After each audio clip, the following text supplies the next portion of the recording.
Hello दोस्तों, नमस्कार। मैं डॉक्टर गोविंद सांगवा। कैसे हो आप सब लोग? तो आज मैं बताने वाला हूँ आपको सर्दी में डॉग्स की बीमारियाँ। जी हाँ दोस्तों, अभी सर्दी का मौसम चल रहा है तो आपको डॉग्स में बीमारियाँ देखने को मिलेगी। तो इस टॉपिक में मैं आपको बताऊँगा कि डॉग्स में कौन-कौन सी ऐसी जानलेवा जो सर्दियों की बीमारी है, उनके बारे में पूरी जानकारी। तो ये कई प्रकार की बीमारियाँ हो सकती है, इम्यूनिटी, स्किन, डाइजेशन, श्वसन तंत्र पर काफ़ी असर उसमें डालती है। तो मैं आपको इस टॉपिक में सबसे पहले आपकी सारी बीमारियों का नाम बताऊँगा, फिर एक-एक टॉपिक में हम डिटेल में बात करेंगे। तो आज पहला टॉपिक बताऊँगा, फिर नेक्स्ट वीडियो में आपको दूसरा टॉपिक, ऐसे करके मैं 5 आपको जो खतरनाक बीमारियाँ हैं उनके बारे में पूरी जानकारी दूँगा। तो चलिए आइए बात करते हैं कौन-कौन सी ऐसी बीमारियाँ हैं जो सर्दी के अंदर डॉग्स में होती है और जानलेवा साबित भी हो सकती है। तो चलिए आइए बात करते हैं। तो दोस्तों हम बात करेंगे सर्दियों में डॉग्स में होने वाले प्रमुख रोग के बारे में। तो कौन-कौन से रोग हैं? एक तो है कैनल कफ, सर्दी, खाँसी या कफ रोग, यानी सर्दी, जुकाम, बुखार आ जाए, कफ हो जाए, बोलने में समस्या आ जाए तो ये रोग भी हो जाता है। इसी कारण निमोनिया, अगर फेफड़ों में संक्रमण हो जाए, साँस लेने में तकलीफ हो जाए, फिर इसके बाद हाइपोथर्मिया, शरीर का तापमान बहुत कम हो जाता है। ये मैंने आपको जो मेरे चैनल पर इसका वीडियो डाल रखा है वो आप जाके देख सकते हैं। इसके अलावा आर्थराइटिस पेन, यानी जोड़ों के अंदर दर्द होना चालू हो जाए, कैल्शियम की कमी के कारण ये भी हो सकता है। इसके अलावा स्किन ड्राइनेस या डैंड्रफ, स्किन में खुजली, खाज खुजली, फंगल इन्फेक्शन, इसका वीडियो मैंने अपने चैनल पर डाल रखा है, वहाँ से जाके देख सकते हैं। इसके अलावा पारो वायरस इन्फेक्शन, जो कि बहुत खतरनाक बीमारी है अभी सर्दी में, तो ये मतलब डॉग्स के अंदर पपीज़ में ऐसी होती है कि ये खतरनाक, जो मतलब उनको मौत भी उनकी हो जाती है डॉग्स की। इसके अलावा डिस्टेम्पर वायरल फीवर है, वायरस के कारण होता है। इसके अलावा एलर्जिक राइनाइटिस, यानी नाक की एलर्जी, ठंड से जलन, मतलब नाक में इतनी खतरनाक दर्द होता है, जलन होती है, उसको एलर्जी भी हो जाती है। एलर्जिक राइनाइटिस यानी नाक की एलर्जी, ठंड से जलन, जैसे कि मैंने बताया था वो ये रोग हो जाते हैं। सॉरी, मैंने 2 बार टाइप कर दिया। तो ये इतनी बीमारियाँ इसके डॉग्स के अंदर होती है। तो हम एक-एक करके बीमारियों की बात करेंगे। तो आज सबसे पहले एक बीमारी के बारे में बताऊँगा, फिर अगले वीडियो में दूसरी बीमारी के बारे में, ऐसे करके मैं 5 बीमारियों के बारे में बताऊँगा। तो चलिए बात करते हैं सबसे पहले बीमारी के बारे में। तो सबसे पहले बात करते हैं कैनल कफ, यानी सर्दी, खाँसी होना, जुकाम होना, ये तो नॉर्मल है जो सर्दी के अंदर होता है। कफ हो जाना, मतलब गला एकदम जाम हो जाना, ये उसमें ही होता है। इसको हम केनाइन इन्फेक्शियस ट्रैंकोब्रोंकाइटिस भी कहते हैं, जिसके कारण उसके गले के अंदर, मतलब ब्रोंकाई के अंदर एकदम संक्रमण हो जाता है, उसको मतलब बोलने में या मतलब आवाज़ करने में उसको तकलीफ पैदा होती है। डॉग्स में होने वाला एक श्वसन तंत्र का अत्यधिक संक्रामक रोग भी है ये। इसमें डॉग्स की वाइंड पाइप, यानी ट्रेकिया, यानी वो जहाँ से बोलने वाली जो श्वसन ध्वनि होती है वो एकदम बंद हो जाती है और उसमें सूजन आ जाती है, जो ब्रोंकाई होती है उसमें सूजन आ जाती है, उसको मतलब खाँसने में या ऐसी तकलीफ होने चालू हो जाती है। तो सबसे पहले बात करते हैं हम, ये कफ होता क्यों है, ये किस कारण होता है? सबसे पहले वायरल इन्फेक्शन, यानी हवा के कारण, किसी धूल कण के कारण अगर अंदर चला जाए नाक के सहारे तो वहाँ तकलीफ हो जाती है। तो इसमें कैनाइन इन्फ्लुएंजा जो पैरा वायरस होता है उसके कारण होता है, क्योंकि हवा में फैलता है। इसके कारण कैनाइन एडिनोवायरस टाइप 2, ये 2 वायरस होते हैं जो हवा के अंदर फैल के इसके अंदर संक्रमण पैदा कर देते हैं।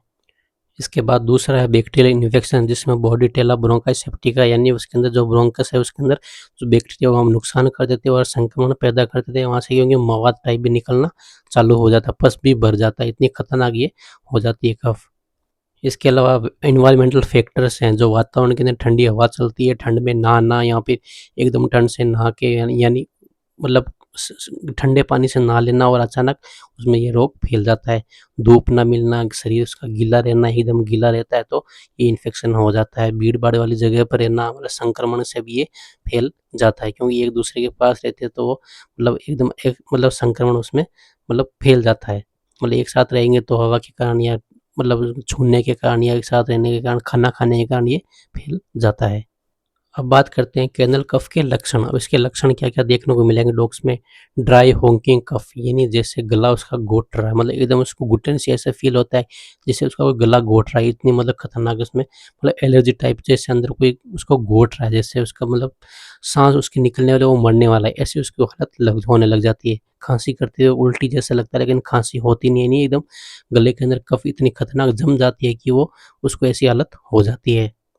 इसके अलावा उसके नाक से पानी बहना चालू हो जाते हैं। नाक से कभी-कभी हल्का पानी या बहुत तेज़ पानी, यानी बलगम जैसा ही मवाद था उसके अंदर पानी एकदम मतलब गाढ़ा एकदम जो पदार्थ है वो बाहर निकलना चालू हो जाता है। इतना खतरनाक ये हो जाता है। और साथ ही उसको हल्का जो बुखार भी आना चालू हो जाता है। अगर समय पर अगर इलाज नहीं किया गया तो इलाज मतलब ये जो बुखार है वो गंभीर भी हो सकता है, मतलब बहुत उसका टेम्परेचर लो भी हो सकता है और हाई भी जा सकता है। बुखार के साथ-साथ जो उसका शरीर है वो एकदम सुस्त हो जाता है, उसको थकान एकदम इतनी हो जाती है कि वो मतलब कुछ करने की हालत में नहीं रहता, एकदम एक जगह बैठा रहता है और आलस-सी उसमें छा जाती है। और फिर इन्फेक्शन धीरे-धीरे बढ़ जाता है तो उसकी आँख से पानी भी आना चालू हो जाता है, मतलब लगातार उसमें पानी आना चालू हो जाता है। जैसे अगर किसी को खाँसी हो गई, कफ रहेगा तो उसमें पानी आना चालू हो जाएगा, क्योंकि इतनी खतरनाक ये खाँसी हो जाती है कि बार-बार खाँसी होती रहती है, कफ एकदम खत्म नहीं होती, तो आँख से पानी इतना भी आ जाता है कि इसकी हालत खराब हो जाती है कफ के कारण। और कभी-कभी लगातार उसको इतनी छींकें भी आने लग जाती है कि वो कंट्रोल नहीं कर पाता, क्योंकि एलर्जी उसके अंदर हो जाती है। गले में खराश हो जाती है, एकदम गला एकदम मतलब सूख जाता है, उसको मतलब पानी भी पीने की इच्छा नहीं होती, एकदम खराश टाइप हो जाती है, खंखार हो जाती है उसके अंदर पूरी, हल्की उसकी भूख भी कम होने लग जाती है, सुस्त होने लग जाता है, वज़न भी कम होना चालू हो जाता है। अगर इलाज नहीं हुआ तो ये निमोनिया भी बन सकता है, यानी फेफड़ों तक इसकी जो संक्रमण है वो फैल सकता है। जो फेफड़े वो सूजन आ सकती है, वहाँ संक्रमण फैल सकता है और निमोनिया यानी साँस लेने में तकलीफ भी उसमें पैदा होना चालू हो जाती है और बाद में ये अनकंट्रोल हो जाता है, उसकी मृत्यु भी हो जाती है अगर समय पर इलाज नहीं किया जाए तो। अब बात करते हैं ये फैलता कैसे है, मतलब इसका फैलने का कारण क्या है? संक्रमित रोग की खाँसी, छींक से निकलने वाले ड्रॉपलेट्स, यानी अगर डॉग एक पास साथ में रहेंगे तो एकदम खाँसी होगी तो जो दूसरा डॉग है वो पास रहेगा तो उसके लक्षण उसके ऊपर चले जाएँगे और खाँसी और छींकने से उनको जो छांटे लगेंगे उसके ऊपर, उसमें ये फैल जाता है। मतलब एक बॉल यानी बॉल से अगर खेलेगा संक्रमण, बॉल दूसरा कुत्ता ले लेगा तो उसमें भी ये फैल सकता है।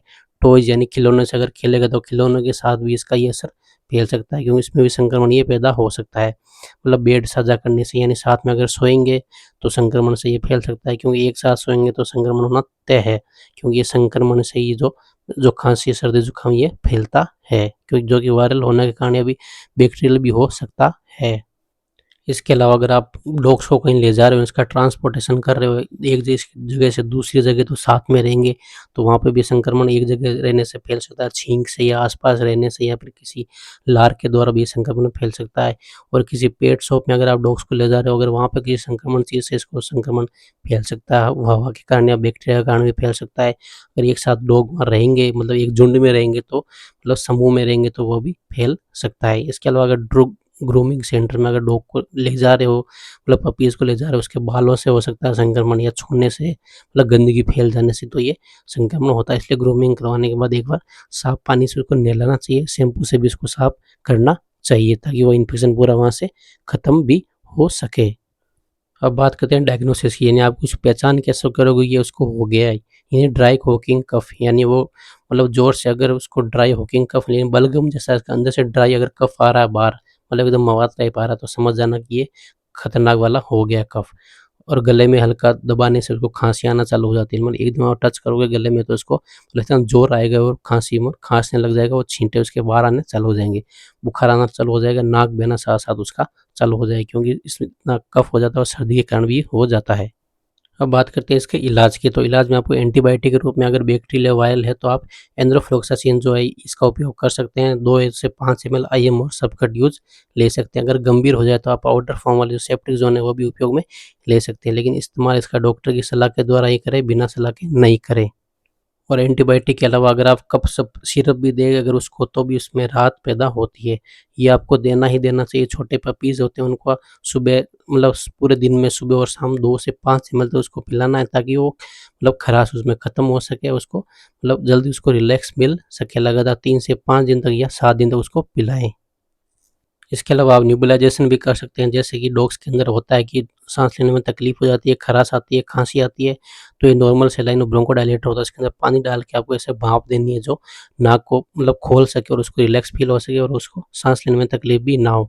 ये 10-15 मिनट आपको एक बार करना है, दिन में 1 से 2 बार आप 10-15 मिनट तक लगातार उसको करें, ताकि क्योंकि ये नमक का पानी होता है उसके अंदर जो जाएगा तो संक्रमण को ख़त्म भी कर देगा। इसके अलावा आप उसको स्टीम थेरेपी दे सकते हैं, यानी गुनगुने पानी की भाप, यानी पानी को गर्म करना है और उसको तौलिया ओढ़ाकर उसको मतलब जहाँ भी आप टब ले रहे हो उसके अंदर उसका मतलब सर रखना है और उसको मतलब 5 से 7 मिनट तक उसको भाप देनी है, सुबह-शाम 2 टाइम, और गले की सूजन उससे कम हो जाएगी और जो इन्फेक्शन है वो भी खत्म हो जाएगा। ये भी आप कर सकते हैं, दोनों में से एक काम आप कर सकते हैं।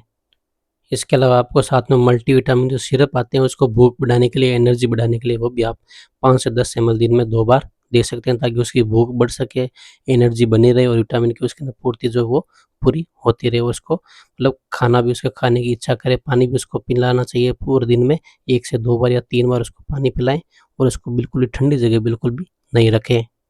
अब ये इलाज करने के बाद अब आप सोचोगे अब ठीक कब होगा? तो उसको रिकवर होने में अगर नॉर्मल केस है तो आप 5 से 7 दिन उसमें ठीक होने में लग जाएँगे।